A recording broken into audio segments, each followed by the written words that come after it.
Manish Sharma news 21 देख रहे हैं आप। एक महिला ने पूर्व आईपीएस अधिकारी कन्हैयालाल बेरवाल के परिवार पर घरेलू प्रताड़ना, मारपीट, दहेज के लिए परेशान करने और धमकाने जैसे गंभीर आरोप लगाए हैं। महिला ने मीडिया से बातचीत में बताया कि वर्ष 2020 में उसका विवाह बेरवाल के बेटे से हुआ था। उसका आरोप है कि शादी के कुछ समय बाद ही उसे मानसिक और शारीरिक रूप से प्रताड़ित किया जाने लगा। महिला ने उसके नाम पर बैंक खाते खुलवाने, कथित वित्तीय लेन देन में शामिल करने की कोशिश का भी आरोप लगाया। पीड़िता ने दावा किया कि शिकायत लेकर मालवीय नगर थाने पहुंचने पर उसकी रिपोर्ट दर्ज नहीं की गई। इसके बाद उसने वकीलों की मदद से न्यायालय का रुख किया। वहीं पीड़िता के वकील ने कन्हैयालाल बेरवाल और उसके परिवार से जुड़े कथित बेनामी संपत्ति, भ्रष्टाचार और एक पारिवारिक सदस्य की नियुक्ति प्रक्रिया की जांच की मांग की है। महिला ने मुख्यमंत्री भजनलाल शर्मा और उप मुख्यमंत्री दिया कुमारी से न्याय और सुरक्षा की गुहार लगाई है। इन आरोपों की स्वतंत्र पुष्टि फिलहाल नहीं हुई है और संबंधित पक्ष की प्रक्रिया सामने आना बाकी है। क्या है पूरा मामला, ये थोड़ा सा बहुत संक्षिप्त में बताइए। सबसे पहले तो मैं मीडिया का धन्यवाद करती हूँ जो मुझे ये मंच दिया, जिसके थ्रू मैं अपने ऊपर हुए अत्याचार, शोषण, जो कि कन्हैयालाल बेरवाल के बेटे के साथ मेरी शादी 2020 में हुई थी। शादी के पश्चात धीरे धीरे उन्होंने मुझ पर अत्याचार करना स्टार्ट किया और आज ये हालत हो गई है कि मुझे आज मीडिया के सामने अपनी गुहार लगानी पड़ रही है। मैं राजस्थान के मुख्यमंत्री तथा दिया कुमारी जी से अनुरोध करती हूँ कि वो मुझे न्याय दिलाएं तथा मेरे जैसे ही बहुत सारी औरतों को भी जो ये प्रताड़नाएं सहती है उनकी भी इसमें हेल्प हो सके। कन्हैयालाल बेरवाल जो कि रिटायर्ड आईपीएस है, बहुत साल तक आरपीएससी मेंबर भी रहे हुए हैं और फिलहाल वह मध्य प्रदेश के सेंट्रल यूनिवर्सिटी सागर के चांसलर है, कुलाधिपति। उनके बेटे से मेरा विवाह हुआ था। विवाह के कुछ समय ही पश्चात मेरे साथ मारपीट, मानसिक शोषण जैसे बहुत सारे अत्याचार होना शुरू हो गया था। वो मुझे बंदी बना के रखते थे, खाना न देना, बात बात पे ताने, दहेज के लिए परेशान करना, इस तरीके की मेरे साथ शोषण प्रारंभ कर दिया था। शादी के कुछ ही समय पश्चात मुझे पता चला कि मेरा कन्हैयालाल जी के बेटे नपुंसक है। उन्होंने ये बात मुझसे शादी से पहले छुपाई तथा धोखे से मेरा विवाह कन्हैयालाल जी ने अपने बेटे के साथ करवाया। शादी के पश्चात 10 दिन तक कन्हैयालाल जी की पत्नी शकुंतला देवी ने मुझे अपने पास सुलाना प्रारंभ किया, अपने पास रखना प्रारंभ किया ताकि मैं इस नपुंसकता से वंचित रह सकूं, मुझे पता ना चले। लेकिन आखिरकार मुझे ये बात पता चली कि कन्हैयालाल बेरवाल का बेटा इस तरीके से नपुंसकता से पीड़ित है। मैंने इस चीज़ के बारे में बात की तो मुझे मेरे साथ मारपीट की गई।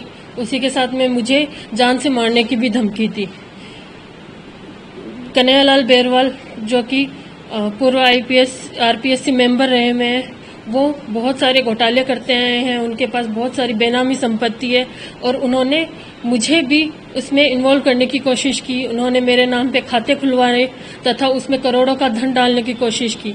जब मैंने इस चीज़ का विरोध किया तो उन्होंने फिर से मेरे साथ मारपीट, कन्हैयालाल जी ने मेरे साथ मारपीट की, उनके बेटे ने मेरे साथ मारपीट की और कहा कि अगर तुमने हमारा कहना नहीं माना तो हम तुम्हें जान से मार डालेंगे, तुम्हारे मम्मी पापा को बर्बाद कर देंगे, तुम्हारी बहन के साथ हम बुरा करेंगे।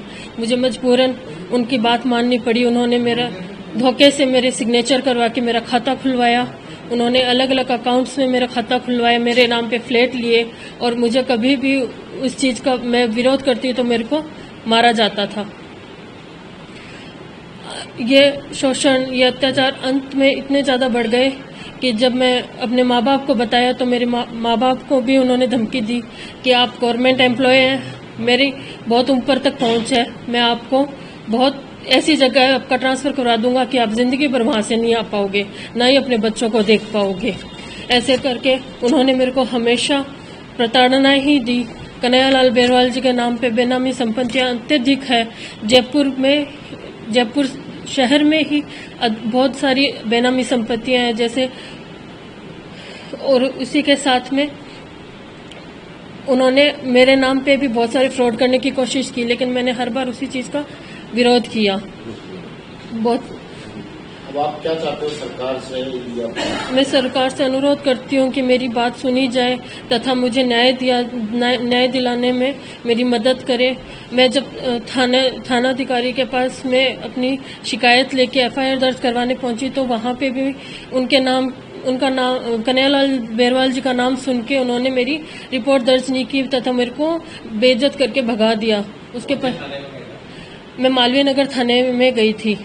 फिर मुझे मेरे एडवोकेट साहब हैं गोवर्धन सिंह जी, केडी चारण जी, रामेश्वर जी पिलानिया, उन सब की मेरे को हेल्प लेनी पड़ी। उन्होंने मेरे को सही दिशा दिखाई, उन्होंने मेरे को कोर्ट का रास्ता दिखाया।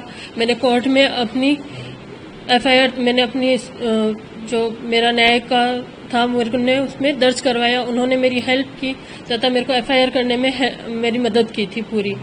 आज मैं ये चाहती हूँ कि मेरी बात अच्छे से सुनी जाए तथा मुझे जो वो जान की धमकी दे रहे हैं, मेरे को बर्बाद करने की धमकी दे रहे हैं, उसमें मेरे को वो नुकसान ना पहुंचाए। क्योंकि वो हमेशा मेरे को यही कहते हैं कि ना तुम कि मैं भाई जुडिशरी मेरे पॉकेट में है, मेरे को किसी का डर नहीं लगता है। ये जो पुलिस वाले हैं, जज हैं, ये सब मेरे जानकार हैं, कोई तुम्हारी बात नहीं सुनेगा। तुम चाहे कितनी एफआईआर कर दो, कुछ भी कर दो, हमें किसी का भी डर नहीं है। क्या मामला है, पूरा विस्तार से बताइए लीगल का। एक्चुअली क्या है कि भारतीय पुलिस सेवा के सेवानिवृत्त अधिकारी रहे कन्हैयालाल जी बेरवाल, और वो ऐसा शख्स है जो बड़ी बातें करता है। अम्बेडकर पीठ में महानिदेशक के पद पर रहा है और एक दलित जो संप्रदाय है उनका बहुत बड़ा एक पीठ है, उनका वो अध्यक्ष रहा है, महानिदेशक। इस तरह की दलित समाज से आई हुई बच्ची जिसको इस तरह से प्रताड़ित किया गया है, पूरे परिवार के द्वारा हैरेसमेंट किया गया है। और कन्हैयालाल बेरवाल के बारे में मेरी वकील ने बताया कि इसने अपने जीवन काल में जितना भी भ्रष्टाचार किया है, सबसे बड़ी बात है ये आरपीसी मेंबर रहा है। आरपीसी के मेंबर के कार्यकाल के दौरान इसके बेटे की नौकरी लगी है। रोहित बेरवाल सीकर के कल्याण कॉलेज में असिस्टेंट प्रोफेसर है। मैं ये चाहता हूं कि उसकी नौकरी कैसे लगी उसकी जांच की जाए, उसमें कन्हैयालाल की 100% संलिप्तता मिलेगी। और रोहित बेरवाल पर मेरी मुवक्किल आरोप लगाती है कि मालवीय नगर के अंदर उसने प्रोफेसर होने के बावजूद, शिक्षा के इतने बड़े ओहदे पर होने के बावजूद एक लड़की के साथ छेड़छाड़ की और उसको गाड़ी में डालने का प्रयास किया। उस संबंधित मेरी मुवक्किला पास में वीडियो है और उक्त महिला, उक्त लड़की के परिजनों ने आकर के कन्हैयालाल बेरवाल के फ्लैट के सामने मारपीट की और उस वीडियो में दिखाया जा रहा है कन्हैयालाल बेरवाल और उसकी पत्नी उसको बचाने के लिए प्रयास कर रहे हैं और उसका सर फोड़ दिया था, जो कॉलेज का प्रोफेसर है। तो मैं राजस्थान सरकार से ये गुहार करता हूं कि शिक्षा जगत के अंदर ऐसे प्रोफेसर के पद पर रहते हुए इस तरह से शराब पी करके और अपने छोटे भाई की पत्नी के साथ में छेड़छाड़ करना और इस तरह से एक लड़की को उठा लेना, उसके साथ में ऐसे छेड़छाड़ करना, तो ये रोहित बेरवाल की जांच होनी चाहिए कि इसको आरपीसी के मेंबर रहते हुए कन्हैयालाल ने इसको कैसे नौकरी दिलाई। नंबर 2, कन्हैयालाल ने अपने जीवन काल के अंदर भ्रष्टाचार से जो पैसे कमाए हैं और बेनामी संपत्तियां ली है, वो सारी संपत्तियां उसकी सूची दी जाएगी, इसको बेनकाब किया जाएगा। आयकर विभाग के संबंध में ये सारी सूचनाएं दी जाएगी। इस लड़की को इतना परेशान किया, इतना हैरेसमेंट किया है। ये पुत्रवधू है, वो इसकी बेटी के समतुल्य है, क्योंकि कन्हैयालाल के 3 बेटे बेटियां हैं नहीं। और इस लड़की को बेकदर परेशान किया है, डोरी डिमांड की है और इसके साथ मारपीट की है, इसको पढ़ाई नहीं करने दी, इसको बंधक बना के रखा है।